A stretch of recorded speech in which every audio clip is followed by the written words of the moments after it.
welcome to our webinar. This time we are discussing quite generic topics on Java EE 7, but we are kind of emphasizing on our tools like NetBeans and Vaadin and how these can help you to master Java EE 7, because in quite many applications there are similar parts that you need to repeat in your application. So good tooling and mastering those tools will definitely help you to build those applications at least quicker, but also maybe better. And together with me here, Matti Ahmonen from Vaadin, we have Gert-Jan Vilenga, or it was supposed to say Gert-Jan or something. Gert-Jan. Gert-Jan, yeah, that's way too difficult for me. And Gert-Jan is the product manager for NetBeans. Yeah. So thanks very much for inviting me to come here, and also thanks to Frederick and Sami and of course Jonas. It's a great opportunity to show the world the cool things that you can do with Vaadin using NetBeans, and also vice versa, what NetBeans users can gain from using Vaadin as an alternative to the other JSF component libraries that are out there. Yeah, and the agenda for this webinar is quite flexible, and we have no slides, so we are doing just mostly some practical coding and giving you examples and tips how you can use these tools. And also note that the webinar is recorded, so this is maybe the most often asked question on our questions. But is it recorded? Yes, it's recorded. You can watch it later also if you are very hurry, but of course it's nice if you can watch it through now. And before we get to actual demo application development that we will be doing, we will first discuss a bit about Vaadin, because there are some people who have come here to watch some Java EE stuff, and some people who have come here to watch some NetBeans stuff, and then some people who are actually Vaadin users. So let's first get familiar with tools like Vaadin and NetBeans, and then we will get to using these tools in a Java EE 7 application development. Yes, so the main focus of this webinar is to take an existing application or an application that doesn't use Vaadin and to move that to start using Vaadin. So that's what we want to help people do, especially people with a NetBeans background who have a plain JSF application, how to take that application and migrate it to Vaadin. Yeah. That's the focus. Yeah. And also we will be discussing how NetBeans itself can help you to generate this from the, for example, in this webinar we are using existing database that comes with NetBeans, with Glassfish, and generate some JPA entity beans based on that, and then use them in web applications. But first we can look about Vaadin in this example that I have built. Yes. This is a project that is created with Vaadin NetBeans plugin, which is actually just, it's a wrapper and some extensions to amazing Maven support that there is in NetBeans. So this is created actually based on Vaadin application archetype. So you could actually create it with plain NetBeans also, so that you will, this is new file, but create new project, and then you could just use Maven and create project from archetype and choose Vaadin application there. But I have installed Vaadin application, Vaadin NetBeans plugin, and there we have shortcuts for this, so that you don't need to search for those. There's lots of Maven archetypes, so it might be difficult to choose the right one. But this is a small generic application project that you can use, and when you click forward, and I can just use the defaults that it suggests, it creates a new project, and then just like that you have a full Vaadin project with all the required dependencies, and also there is one application stub here. And what does the POM look like in this application? At this point I'd like to note that you don't have to look at the POM, because NetBeans and Vaadin plugin is doing all the stuff that you really need to know. But let's take a look at the graph of this. Yeah. Okay, sure. So if you go to the graph at the top, okay, so you can right-click in here and switch to different layouts. So maybe you want a vertical layout.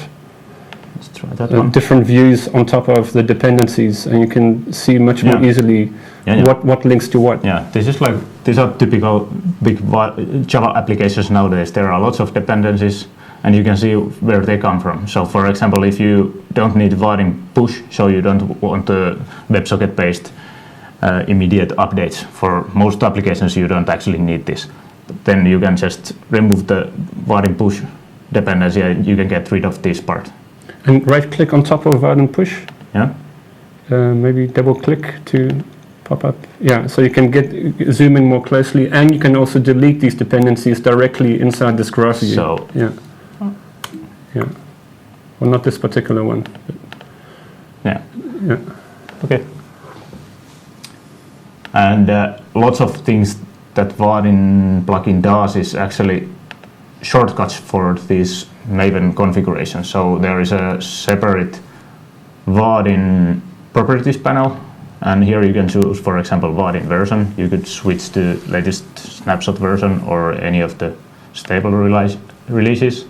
And then lots of stuff is related to Quit support, because Vaadin's client side is compiled with Quit, that is built into Vaadin libraries, and controlling that compilation is often needed, so that you want, for example, if you want to debug some weird client-side issue that you might face if you have, for example, some unstable client-side extensions to Vaadin, then you might want to change different kind of obfuscation for the generated JavaScript that it makes.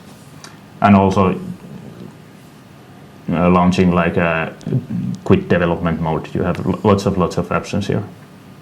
And so you don't need to touch the POM files itself, but you can configure them here. And also one thing that is very different is with Vaadin plugin is the built-in support for add-ons. For example, here I have already added charts into this application, and I have actually auto-completed. So we could, for example, add another add-on like a lazy query container, which is often used by lazy query container, and this is nowhere mentioned in this project before. So there is no dependency declaration in the POM file, but Vaadin plugin is smart enough to suggest these based on the input that you have been putting there. So if I just choose that one and then access the license agreement for this add-on, it now automatically configured the project. So let's instantiate it like that. So if we go here and look at the POM XML, there should be somewhere. Yeah. You should also see it in the Java dependencies list in the projects window. If you expand yes, guys. Yeah. So somewhere in here, there's Vaadin lazy super. So all you had to do is autocomplete, and it automatically also configures your project, not just the Java files. So that's really impressive. I have been coming from Eclipse user. Yeah, I've been using Eclipse like 5 or 6 years, and this is nothing that exists in our official Vaadin Eclipse plugin. So this is somewhere, if you use NetBeans, then this is something that you will really be impressed. Yeah. So maybe at this point you could explain what is Vaadin in general and how it compares to other options. Let's deploy this application to Glassfish.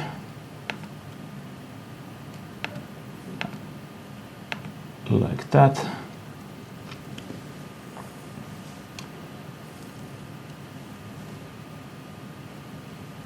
And now once the Glassfish starts, then it will open our application like this. Okay,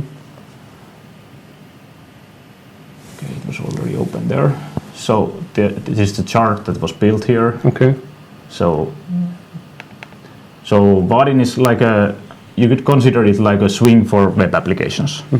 So there are some layouts or or that is actually like panels in Swing, and you can configure how they are, and then you have components like here we have a chart and here we have a button, and then we just add these components into layouts.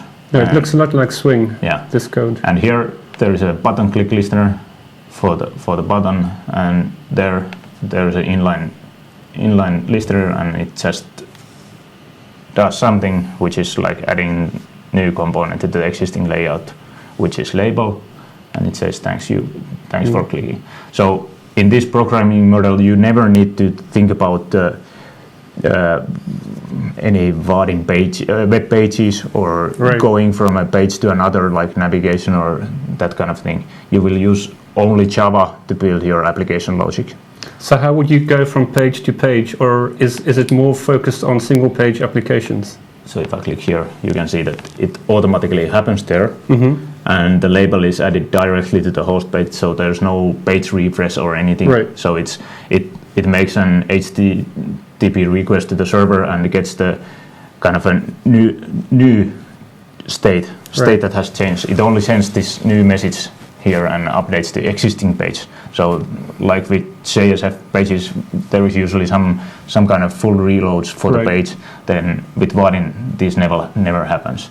And now that you were asking about changing views, in practice you will be using just Java and modularize your application, and you will probably be building your own components. Like you will be composing new views from layouts and buttons, and create classes that extends, for example, vertical layout or custom component, which is a special Vaadin component. And then in some click listener, for example, if you have a button that should move you to another page, then you would be saying that set Open content, this view.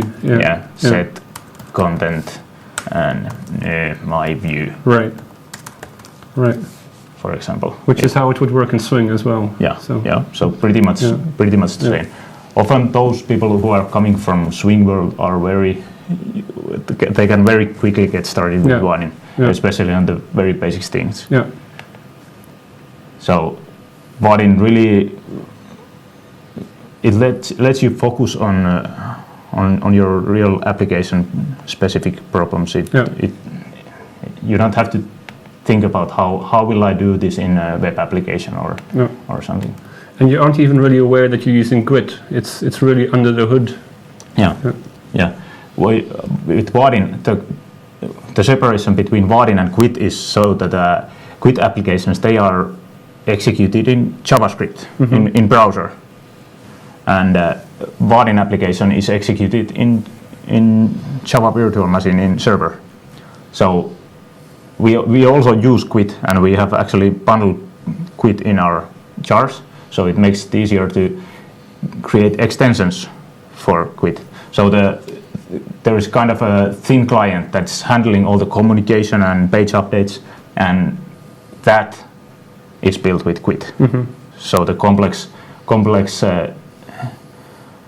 kind of a terminal here in the client side in the browser that does all the web magic, that's built with Git. Great. So maybe I should start creating our demo application. Yeah. Or do you want to show something about NetBeans first? Yes, at the same time. Yep. So maybe we can switch. So here I have NetBeans, NetBeans 8, and we're going to use a database. The database comes with Glassfish, as we mentioned. It has a database called sample with various tables, one called customer, so we can look directly inside NetBeans at the data inside of our table, and we can update this table directly inside NetBeans and persist to the database. So this is a real client on top of our database, which could be anything.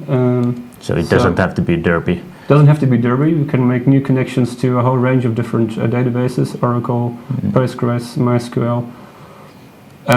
And so here we see data. Also we have code completion directly inside of our SQL editor. And in addition to this database that we'll be using, we'll also be using a server, in this case Glassfish, but again we could be using a different server. So you can see here we could use Tommy, which has Java E7 support. The same is true for Wildfly. I think Tommy has Java E6 support at the moment, 6 but support. they are preparing the Java Right. E7 version. Right. Yeah.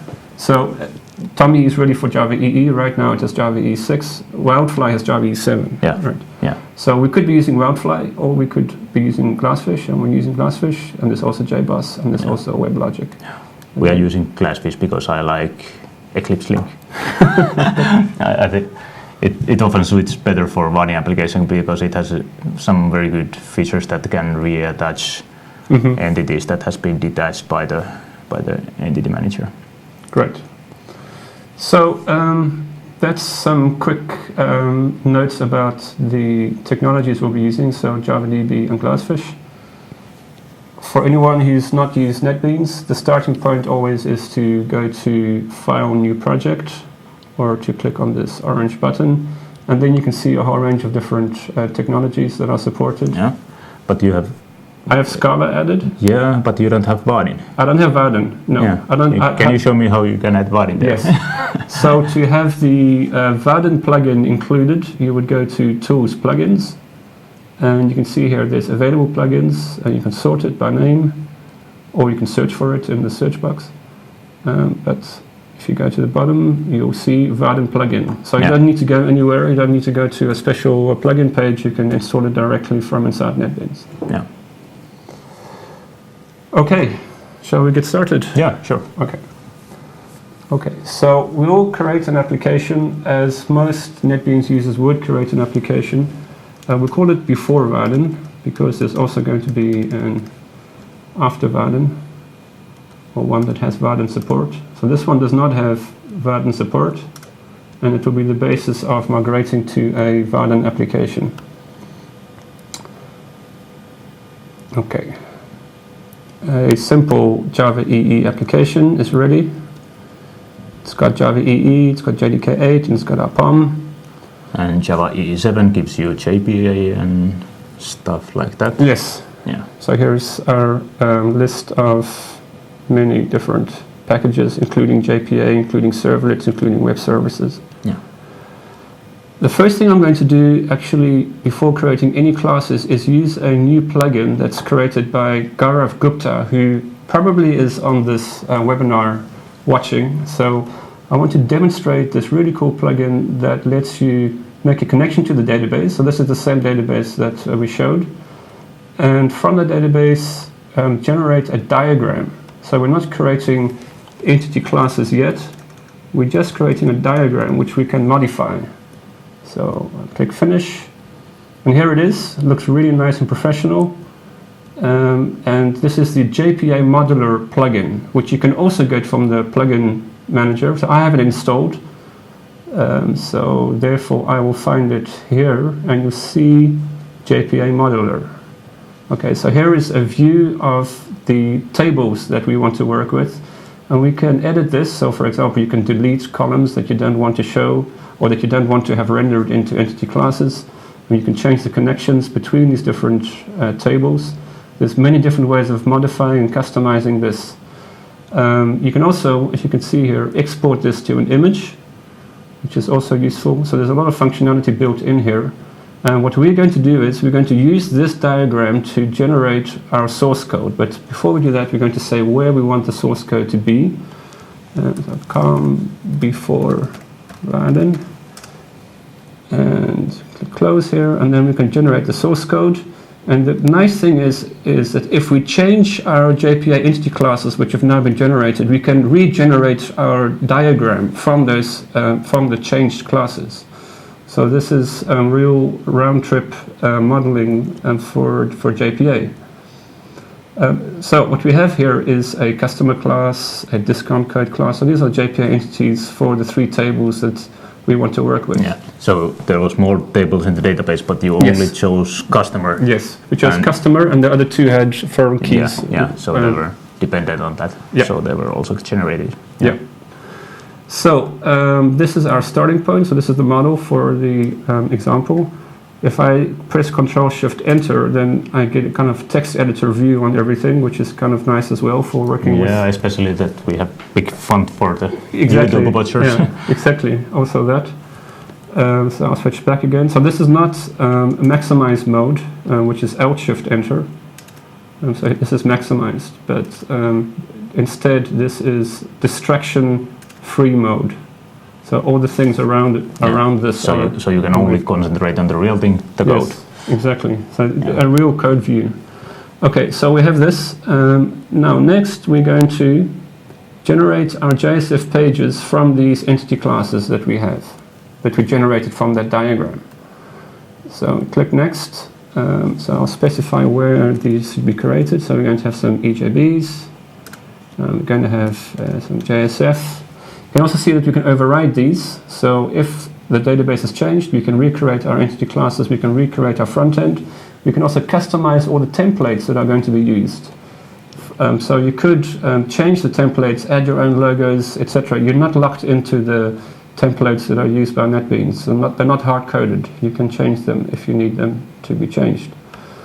So we click Finish.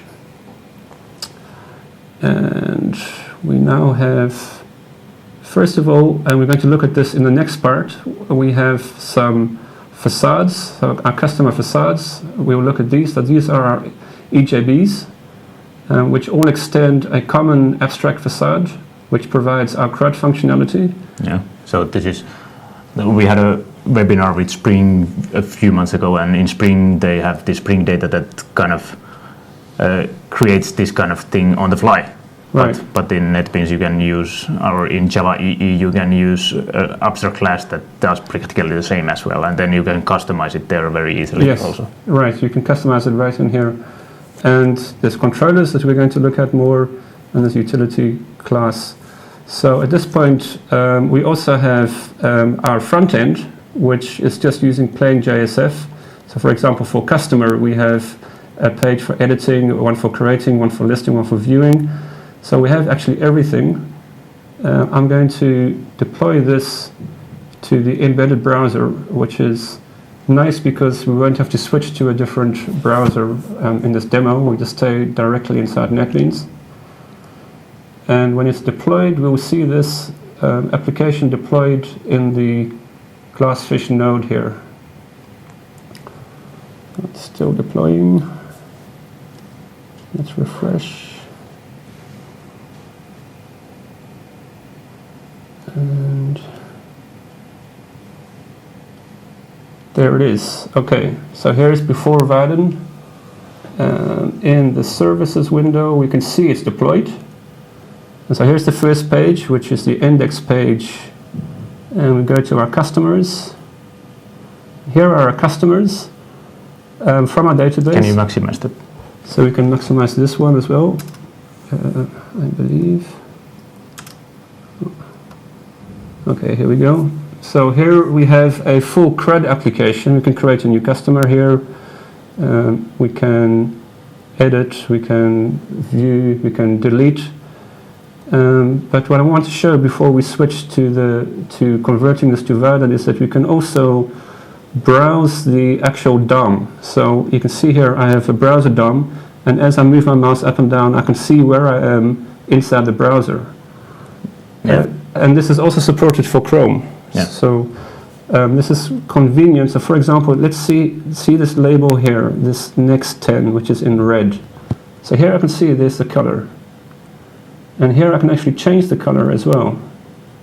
So now it's a different color. You can see it's immediately updated.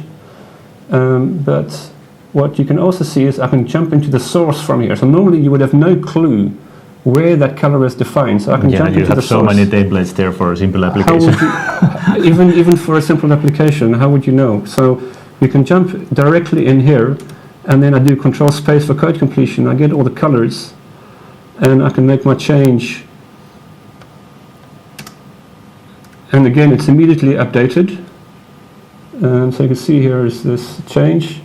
Jump into the source. So this provides a unified view on top of all of these templates that have been created, and really helps in working with them quickly and efficiently. Yeah. So yeah. Oh. So shall we next look at how you can get rid of those templates altogether? Yes. Let's move this to Vaadin. Yeah. So I think we should switch. Okay. This is practically the same application that you have created there, and lots of this code is about these JSF templates, and I really personally don't like to work with this, and I think there are lots of Java developers who, especially backend guys, who don't want to use this JSF, and they don't want to think about this client-server communication at all. So Vaadin is a perfect match for them, because with them we can, for example, start by deleting the phases config, the web XML, we won't be needing that either, and then all of these templates, they are useless, I think, with Vaadin. And then also in the Java side, there is also quite a lot of code that is needed for JSF. These controllers, although these are kind of separated logic from the views, but in practice they are very dependent to JSF. So these are just needed for JSF. So in Vaadin you probably want to have your own controllers, but you probably don't have anything from here that you will use. And also this stuff. It's almost nothing left. Almost nothing left, yeah.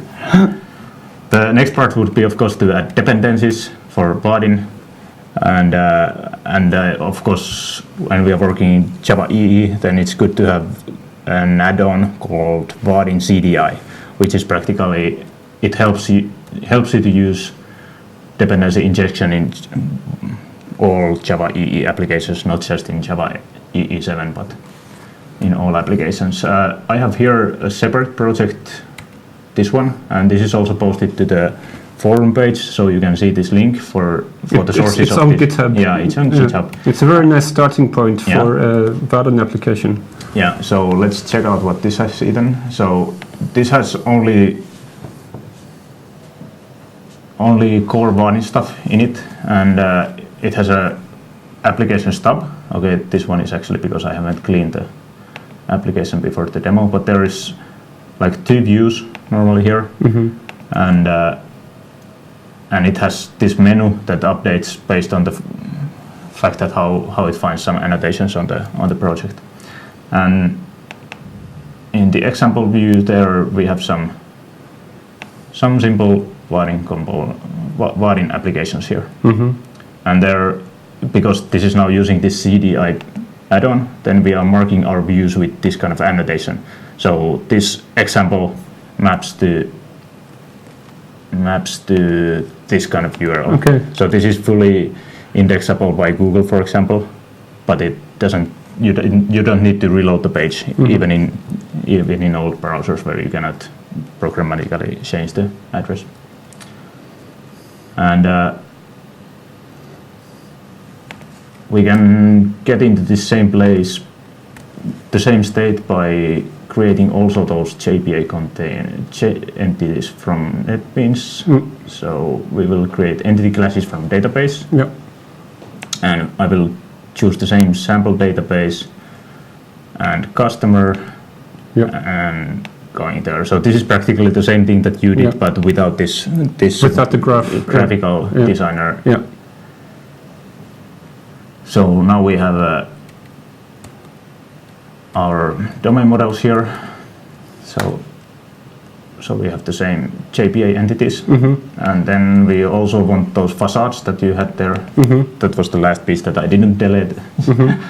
And those are session beans from entity classes. So you can create them even if you don't want the JSF front end. Yeah, right. Then you can separately generate them. You could also, for example, have a separate jar file which contains this stuff, and then share that with a JSF application and Vaadin application if you have both technologies. So. Right.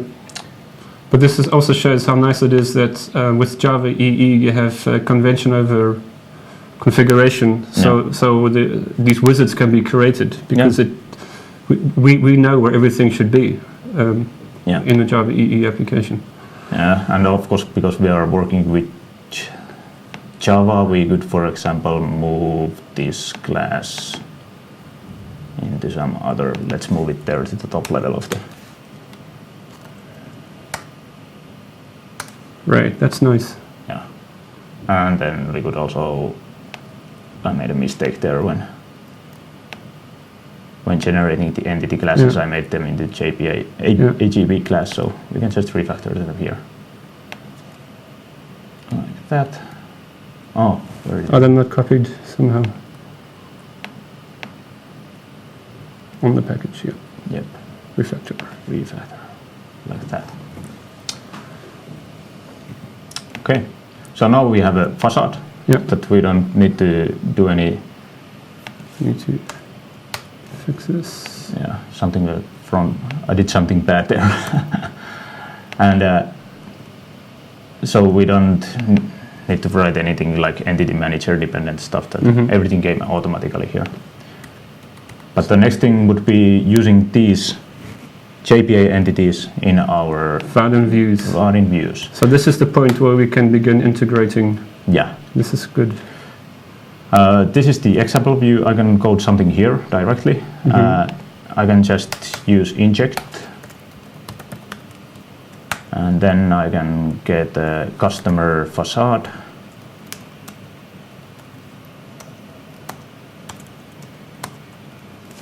Let's call it CF and import the inject annotation. So now we have a facade here, and we can access it here in the Vaadin code. So we are working the post construct so that this is already wired. So CF get find all. So this is how we get all the customers from the database, and we have them in Java list. And handling that Java list in Vaadin should be easy. So I will use a Vaadin table, or actually extension over Vaadin table here. Okay. And it's customer, and I will also explicitly say this type here. Yep. And now I have Vaadin component and list of pojos, and then if I want to connect them, I can use this just set beans. Yep, like that. Cool. And then the last thing to do is to add it to the component. Add component like. It's nice that you have all this in Java, directly in Java. Yeah. Yeah. Yeah. I don't need to learn any HTML or JavaScript or JSF. Yeah. And not to mention that these IDEs like NetBeans and Eclipse, all they have been born from the Java world. So refactoring tools. It's better in Java. They are amazing in Java. You can do pretty much everything, and it still works. And plus, you don't have to switch between a JSF page and a Java class and break your coding style, or just continue working in Java. Yeah. You can always work with Java, so you can have kind of one mindset and work with that. So let's deploy that and see what we have. All the data. Lots of data. We probably don't want to see all this. So let's configure it so that it only shows some of the properties. So we want to have something like a customer ID and name. Yeah.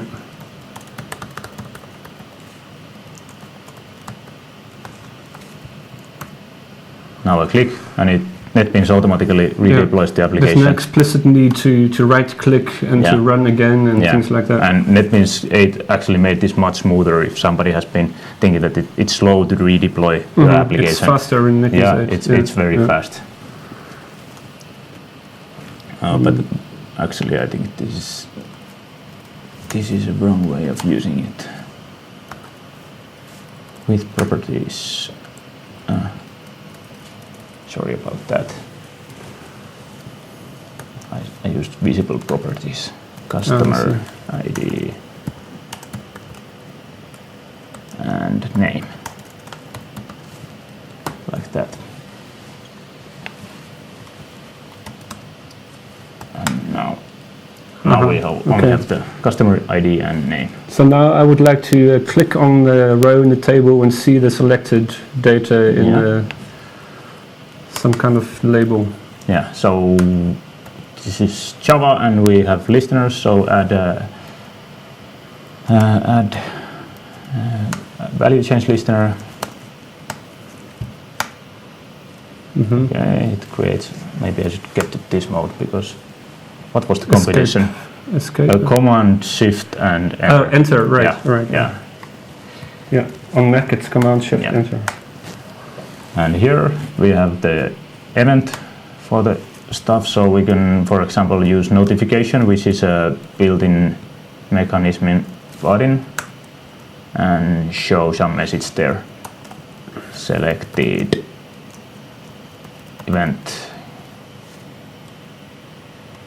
Get value, so now we have a reference to the customer, and then, for example, show which name.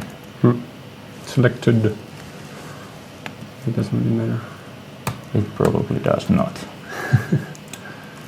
So just refresh the browser and click. Yeah. And it shows Nice. there. Okay. But the next thing that we want to do is, of course, create the form, because we want to edit this. And when we were preparing for this webinar, I was considering that would I like to write each field because we will need each field for each of those properties that were in this table. And I thought that maybe I don't want to write that in the webinar. I want to somehow auto-generate it like we did for the JSF application. And then this guy came with an idea that maybe we can create an add-on for. Yeah. It was a great idea. So let's show it. Yeah.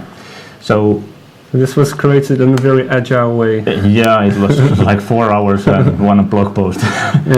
So now there is a tool, an add-on to NetBeans that you can use. NetBeans plugin called Entity Expander, and it's on the plugin portal if anyone wants to try it. And I can create my own templates that they have parameters from this entity that I chose it. So I can create a form based on those properties that are in the customer. So here we have all the fields that were also in this customer object. So there is fax number and name and phone and chip, and I really didn't want to write this all by myself. And now I will probably want to move this form here also, because I don't want to mix it with my domain model.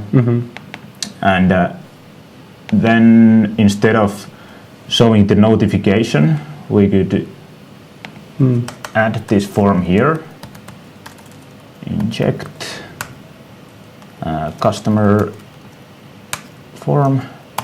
So what is Vaadin? That's a Vaadin library. Yeah, that's just a jar file that contains some helpers that I have been creating when working with some Vaadin applications.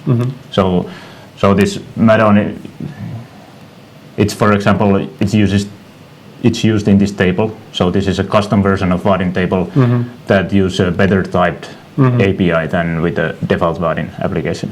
But you don't need to use it. The idea is same if you use with core Vaadin, but it just lets me code it a bit faster.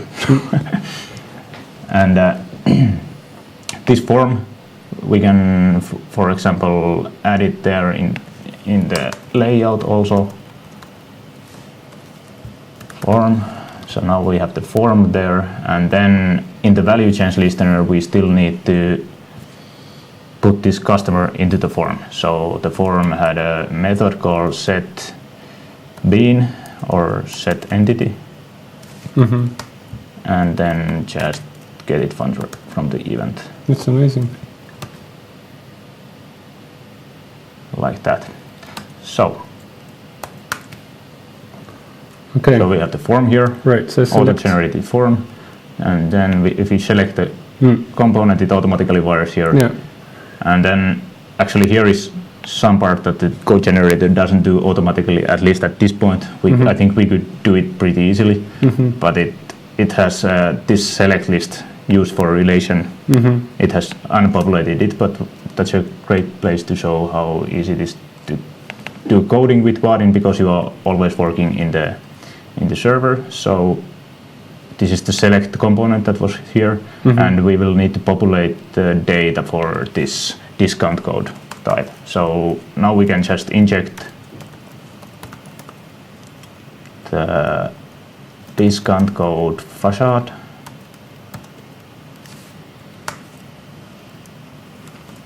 What happened?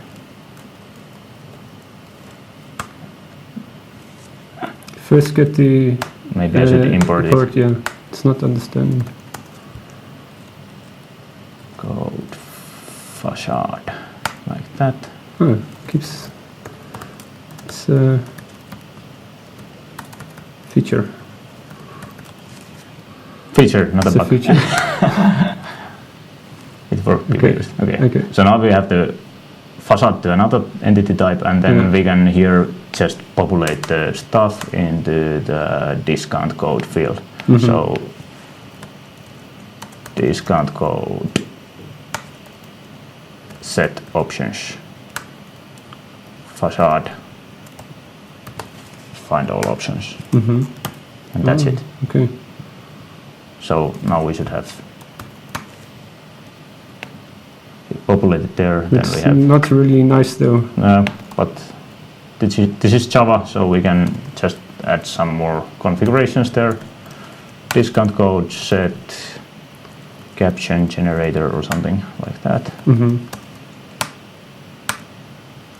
Like that, and then we have the option, and we will want to just return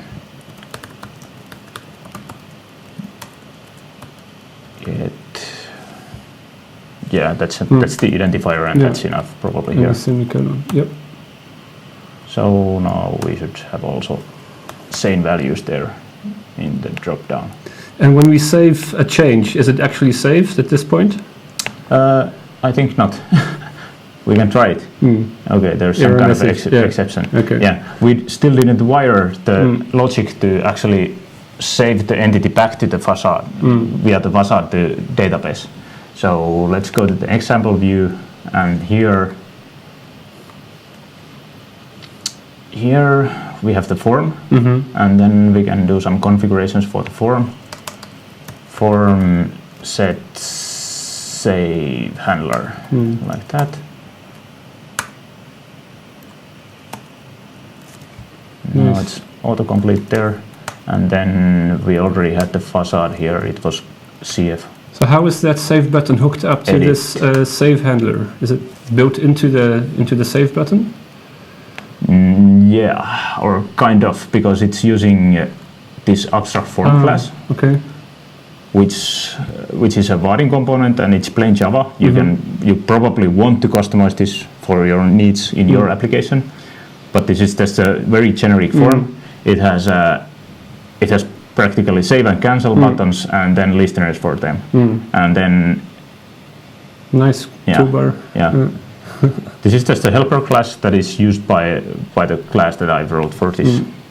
You can write it from the scratch, but probably it's very good to have this kind of stuff in Java, so that you don't need to rewrite everything for this very similar cases, because we probably have also this discount code that we would like to have, and very same action. But the other thing we're seeing is a light bulb here. Yeah, oh, this one. I wanted to talk about this as well. Yeah, I'm using Java 8, and it suggests me to use Lambda. Hooray. So we are almost in par with the Scala people now. We can also get rid of that. That can be also like E. Now it's even shorter. Yeah. Or if we separate this thing into another method, like introduce method, save customer, Right. then I think we should be Use able to member use. reference. Yes. So Hooray. we have a reference to the actual method of this object. And we can also search through all of the application for similar instances of this. So right-click on the project. Here. And go to Inspect and Transform. Okay. And then go to Manage. We've got them selected. General, there is one, use functional operations, and also one under JDK migration support. And you see there's a convert to Lambda. Okay, so now run this on the whole application. And press Inspect. And then Inspect again. It's going to be different. Okay, so there's already quite a lot of... I'm so accustomed to the inner classes and stuff, but there's lots of stuff, places where we can... Okay, there we could use functional reference. What will happen if you click on this one? How would this be converted? You can see it there, but it's... Map and filter. It looks like that. Map, filter, and for each. Yeah, I'm not sure which one I can understand better here in this case, but with inline listeners, this is definitely something that we want to do. So definitely, we could do them all once. Yeah. Okay, because I changed it once, then it... So now it changed all the inline listeners classes to Lambda expressions. Perfect. Oh, and actually also the caption generator. So we are just now passing the discount code to that method. Yeah. So that's really readable. It is. Even though I don't know that well Java 8 yet. Yeah. I've been using it, but I'm too accustomed with the old Java. Yeah, me too. Yeah. And one thing I still like to show from the entity expander is that you don't... This new add-on that we built during the preparations is that you don't need to use only those two examples that there are. Those are just examples for the templates. So I have also built other templates than the form. So this is the form that I actually used just previously. I can create one form for discount code, but then I also created a template for creating a table view, actually two table views. So it's pretty much the one that we coded there. So let's create one. And you can also create another one with the create menu item. Yeah, I will create that there. And I can show you how they are modified or created. It's okay. I will use this because I don't find those templates. Right. Good move. And then there is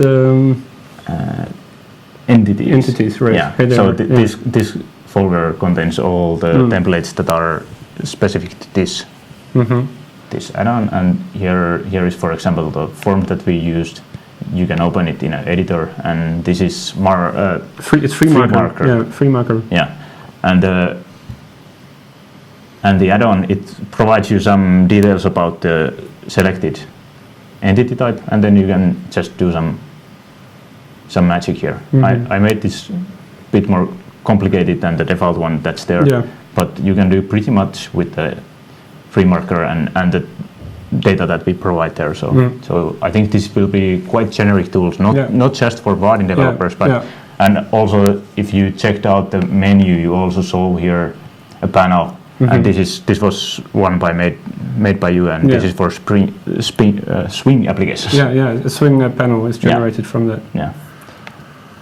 So this is the form, or this is the table view that I just generated there. So it's practically pretty much the same that's done there, but it was generated automatically. And I think it also has add button and stuff. So now we can generate Vaadin application as easily as you can do with those JSF generators that you had there. Yeah. So that's true. Let's try it. And the nice thing is also that the user can create those templates. You don't have to work inside the plugin. You most definitely don't want to have this kind of applications. You will want to have something that's more specific to your application. So you definitely want to modify it. So this is automatically generated, and then you can open it for editor. Right, here's the pop-up. So this is Vaadin window, but the actual form there is the same. But it was just wrapped in the Vaadin component. It was pretty easy to do with Vaadin. If you go through Book of Vaadin or anything, you will be mastering this in one day. So is Vaadin really well suited for single page applications, or Yeah, anything? Well, actually, what's the Vaadin sweet is most, by default, it's always single page application because because everything is happening with Ajax. So we will be updating it on the live. So here when we select a new entity here, the whole page is not rendered on the server side. It's not transferred from the client to server. The thing that is transferred is only that some rules that create a window and create their text field and a drop-down select and save and cancel buttons, and that's it. So then the client-side engine here, it generates the changes here, and that's why it's fast. All changes are snappy, unless there is, of course, something that's blocking the server side. You can have a slow query or something, and that's also often the reason why some, not just Vaadin application, but all web applications, if they become slow, then they are usually database issues. Yeah. Cool. But with Vaadin, you are not tied to database, of course. You can use Java serialization for persistency or Neo4j or practically any Java approach that you want to use. So you don't need to necessarily use JPA. But that's a very natural choice, of course, in Java EE applications. Right. Yeah. Okay. I think we've covered everything on our program. Yeah, I think so.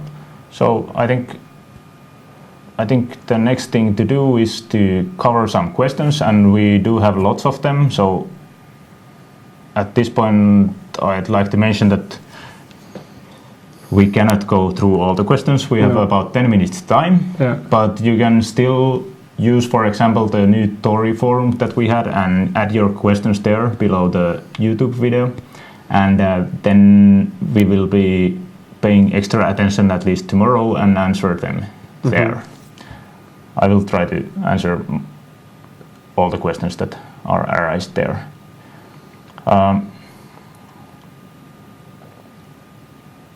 Yeah.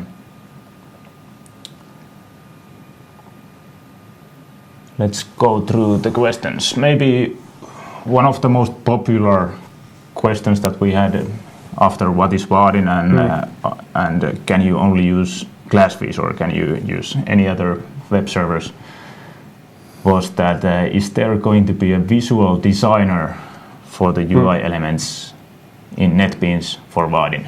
Asked by Eric and Slavek and Greg and Vignes. And I think there was actually someone else also who asked it. I forgot it from the list. That has been really asked question, and there you might know that there is a visual editor in NetBeans plugin, but I think in Eclipse plugin at this point. Right. But I think that's the only part actually where I still favor our Eclipse plugin. In all the other places, I think our NetBeans plugin is better. And we will definitely do this at some point, but before that we will do some serious refactoring for the module that we use currently in our Eclipse plugin. So we will try to make it as modular as possible so that it's very easy to embed the component in Eclipse plugin or NetBeans plugin or any other IDE plugin or even in your own application. So if you have some dynamic forms, for example, that you would like to use in some very large application, then you might want to use this application. But also the question is how relevant is it to have a GUI editor? That's a discussion we've had in the NetBeans community for years. And it seems that once people are comfortable with a particular framework, they don't need a GUI designer anymore. And it's really for beginners to a particular framework or technology, and also it's useful for prototyping. Yeah. But once people are comfortable with it, they tend to use the source code anyway. So it's a worthwhile question to ask whether the amount of time that would be needed to invest in a GUI editor is worth the time spent versus working on something else. Yeah. It really helps you to get started. Exactly. Both if you have a new technology and also if you are, for example, in this case, it might be easy. Right. If we would have a visual designer, then we could just open the generated UI classes here and then just reorder or change the size of some components, and it would be really nice. I have once done this kind of project in Vaadin with the NetBeans, with the Eclipse plugin, But I also think that it's quite rare actually. But so it would be nice to have, definitely. It would be good to have that in NetBeans too. Yeah. Okay. Next question. Next question. Oh, this one was actually kind of answered just to go. So this is asking that Francois is asking that how to make single page applications with Vaadin and also web sockets. So that's the kind of applications that you are doing with Vaadin. That's basically how Vaadin works. Yeah. Right. So you never practically have these kind of real page transitions. They are always kind of simulated. You will just swap the content or swap one part of the UI and change it there. You can also have different URLs for your views. So you can have UI with a different name there and then navigate between those, but that's not needed. You practically don't need it. And then about this WebSocket thing, you only need to, actually I could show it from the IDE. So we have I had this project here, and it has Vaadin UI, and if you, by default it uses still normal XML HTTP requests to do the communication, and it's usually enough. But especially in applications where you have lots of updates, like some monitoring applications or chat applications or something, then you might want to have the changes from the server very quickly, and also actually to make the communication faster and more efficient, you might want to use WebSocket-based communication. And if I add annotation here called push, import it and save it, now it's using WebSockets. Now you can have other users' UI and send message to all other in the same server, and the updates will just happen. Amazing. So just like with the other web technologies, push with Vaadin it's really easy. You don't need to think about the push. I just enabled it and then just work with it. Cool. But there is one gotcha actually that you need to do with push, which is quite often problem. So if you would be referencing to another UI here and doing change there, then Vaadin has no possibilities to do synchronization properly. So if the user would be changing the UI himself, and then some other user would be changing the same data, for example, adding new messages, then there might be some conflicts, and then you could use there's get UI and then access. So you can wrap your changes in a runnable and a runnable, and then if you make it here your change, then Vaadin will take care of the synchronization. If there is an ongoing request by the other user, by the other UI, then Vaadin will just postpone this change a bit and then execute it when the change is over. So it's pretty easy to do dynamic applications also which communicate to each other. Great. How much time do we have left? Oh, indeed we have been busy. About 1 minute. There will be lots of questions. I wonder what we want to take here next. We can take 1 or 2 questions still. Are there advantages in using this plugin instead of the Eclipse plugin? Asks Pancotti. Yeah. Apart from the fact that you are using NetBeans instead of Eclipse. Indeed, that is itself an advantage. Yeah, of course. I was in JFocus. I was in your speaks where you were discussing with differences of different IDEs, and it was very nice actually. You didn't just blame Eclipse to be a bad. No, but, no. But there are good parts of in definitely all major IDEs, and it's great that there are so many, because it means that we have to compete with the others, and I think it's great. Yeah. Especially that there's IntelliJ, Eclipse, and NetBeans. It makes all three of the IDEs much better than they would be if there was only one. Definitely. It's good to have competition. Yeah.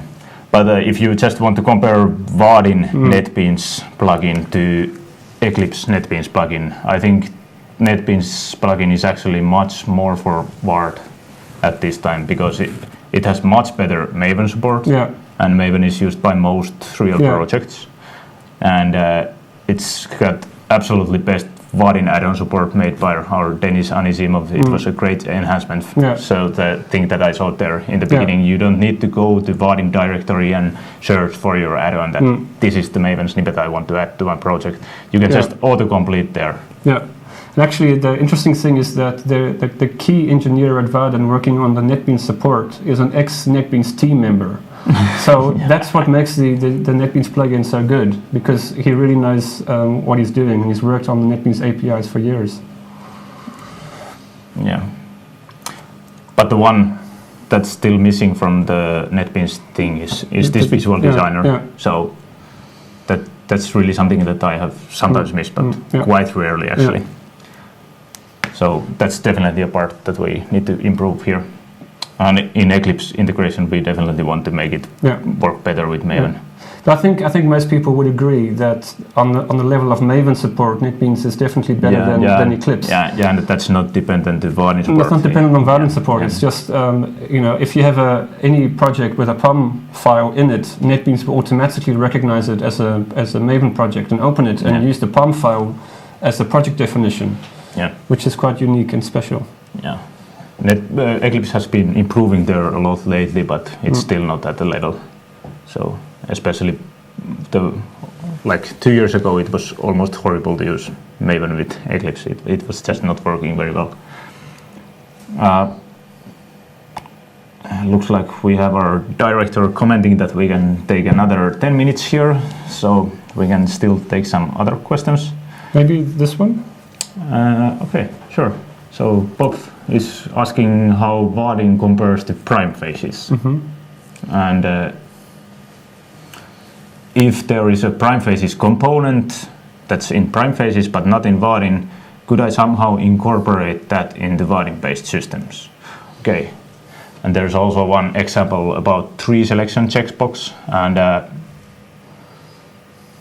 and I could say first that this is practically just a tree that we have in Vaadin, but it has just some theme on it, so that the selection means that there should be a different kind of CSS theme. So we could add when standard Vaadin tree, it's pretty, I'd say, how would I say it, politically correct. It's very it has just some small triangle there, and if you select it, it just gets darkened to select. But in this prime phases, there's a cute theme for tree selection checkbox that it has a checkbox there, and if you click anywhere in the tree item, then it checks the checkbox. So I think we have a pretty good theme wizards here in Vaadin. I think any of those could just spend half an hour and they could come up with something similar. So you can use standard CSS and images there in Vaadin themes, and you can customize the look and feel of standard Vaadin components, and you can in this way create components. So it means that if you have a prime phases component, you can't directly reuse it, but you have to rewrite it. Probably not, because prime phases is, as we saw there, it's template based. Exactly. But Vaadin is component based. Yeah. But you can pretty easily create Vaadin components by yourself. In the Vaadin NetBeans plugin, there is a shortcut for archetype that generates you a project with a Vaadin widget. Yeah, I think it's Vaadin archetype widget, and that can be used to create custom widgets for Vaadin. So there will be a server-side component that actually provides the API for you that you will be using, and then there will be the quit widget. And in this quit widget, you can do pretty much anything, and you can still use Java. So you don't need to get into jQuery hacking or anything, that you can just use plain Java also in the client-side code.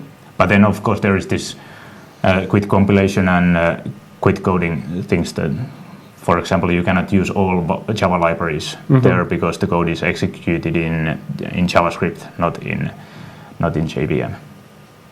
Sure.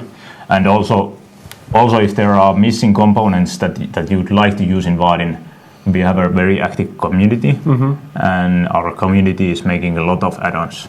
And most of those add-ons, I think most of them are also listed in vaadin.com/directory. Okay. So it's a very good service for looking some components that you think that maybe this is missing from Vaadin. Right. You just find it there, and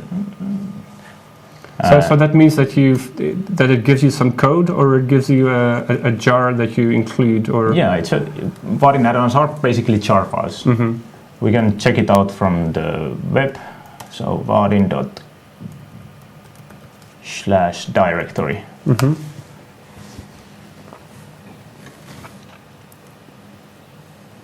So there is like four. So there's quite a lot of tables. So you have a filter. And these are all free, or can they be? I think most of these are free. Okay. So it's possible to sell Vaadin components through the directory? Actually, there was a possibility to sell Vaadin components here, and it's still possible for us. We are selling actually Vaadin charts, for example. Nice. Vaadin charts is based on a Norwegian component called HiCharts, and it's very compatible. That's a very good charting library, and we have made our own add-on based on that. It's actually a plain JavaScript component, this HiCharts, and then we have replicated the same API in Java. So and that costs some dollars, but most of the add-ons are free, and I think most of them are Apache 2 license, so it's very easy to add them to your project. And if you don't want to go to the web page, you can also use it here. All right, that's true. Yeah. So you can use the autocomplete that we actually used here already. So if you know the name of a class, you can just type it in. If you have used it before, it's most likely more handy to just use the autocomplete there and add the dependency. But there is also in the Vaadin menu here. Yeah.